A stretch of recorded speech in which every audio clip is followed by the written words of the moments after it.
আমাদের এভারেস্ট আরোহণের পরেই কিন্তু একটা উইন্ডো খুলে যায় বাংলাদেশের তরুণদের সামনে। সব পৃথিবীর উঁচু পর্বতগুলো আমাদের ঘরের কাছে, মানে একেবারে প্রতিবেশী দেশগুলোতে।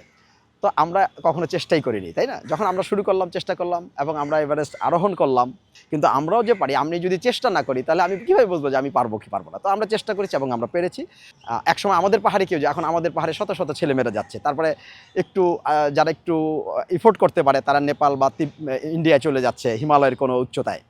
এখন যারা তরুণ পর্বতারোহণ করতে চায় তাদের ফিজিক্যালি অবশ্যই ফিট হতে হবে।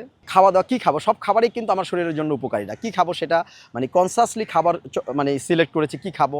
এই যে একটা সিস্টেমেটিক ডিসিপ্লিন লাইফ লিড করেছি, শারীরিকভাবে নিজেকে ফিট রাখার জন্য সবসময় মাঠের সাথে যোগাযোগ ছিল।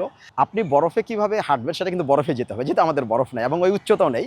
সেই জন্য হয়তো আমরা আমাদের পার্শ্ববর্তী দেশ ভারতে, পাকিস্তানে, নেপালে পর্বতারোহণের প্রশিক্ষণ আছে, যেহেতু ওদের হিমালয় আছে, গ্লেসিয়ার আছে। যে প্রতিষ্ঠানগুলো আছে পর্বতারোহণের প্রশিক্ষণ দেন 7টা প্রতিষ্ঠান আছে, যেগুলো সব কিন্তু ইন্ডিয়ান আর্মির আন্ডারে। HMI নামে একটা প্রতিষ্ঠান, হিমালয়ান মাউন্টেনিং ইনস্টিটিউট, যেটা তেনজিংয়ের হাতে গড়া ইন্ডিয়ার প্রথম পর্বতারোহণের প্রশিক্ষণ প্রতিষ্ঠান। বাংলাদেশের বেশিরভাগ পর্বতারোহী কিন্তু আমরা এখান থেকে প্রশিক্ষণ নেই, HMI থেকে, হিমালয়ান মাউন্টেনিং ইনস্টিটিউট। যে কোনো অন্তত একটা ট্রেনিং করে যারা পর্বতারোহণ করতে চায়, অন্তত মিনিমাম বেসিক ট্রেনিংটা করে তারা পর্বতারোহণ শুরু করতে পারে। কয়েকটা 6000 মিটার করলো, তারপরে 7000 মিটারে গেল, তারপরে তারা এভারেস্ট বা 8000 মিটারে অ্যাটেম্প নিতে পারে। মানে একটা ধারাবাহিক প্রসেস এইভাবে, যে প্রথম তার ফিজিক্যাল ফিটনেসের দিকে যথেষ্ট নজর দিতে হবে, কারণ ফিজিক্যালি সে ফিট হতে হবে, একদম প্রথম লাইফস্টাইল ঠিক করতে হবে, ফুড হ্যাবিট ঠিক করতে হবে। তো এখন তরুণরা কিছুটা কাজ তারা নিজেদের হয়তো নিজের খরচে সে করতে পারে, আমাদের দেশের ট্রেকিং বা হিমালয়ের কোনো একটা ছোটোখাটো ট্রেকিং। কিন্তু যখন বড় কোনো অভিযানে যায়, ধরো 6000 মিটার, 7000 মিটার, হয়তো 6000 মিটার ইফোর্ট করতে পারে যেহেতু একটু খরচটা কম।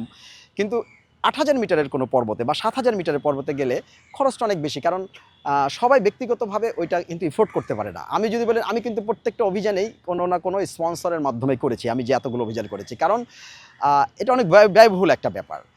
বিভিন্ন বাণিজ্যিক প্রতিষ্ঠানগুলো আমাদের এই পর্যন্ত স্পন্সর করে আসছে। এখন কিন্তু এদিকে রাষ্ট্রের পেট্রোনাইজ করা হয়েছে, কারণ আমাদের একটা স্পোর্টস মিনিস্ট্রি আছে, জাতীয় ক্রীড়া পরিষদ আছে, তাই না?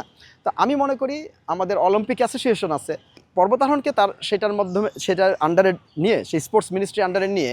তো আমি মনে করি সরকারের এখন এখানে দৃষ্টি দেওয়া উচিত, কারণ আমরা তো দিন শেষে কিন্তু বাংলাদেশের প্রতিনিধিত্ব করি।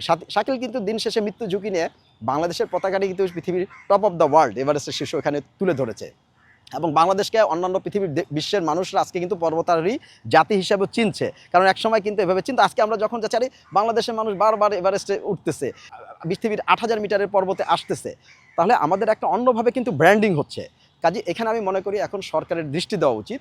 আমরা এ পর্যন্ত 1 পয়সাও সরকার থেকে কোনো সহযোগিতা পাইনি এই পর্বত আরোহণের ক্ষেত্রে, অথচ অনেক ফেডারেশন আছে, কোনো অ্যাক্টিভিটিস নাই, কোনো কার্যক্রম নাই।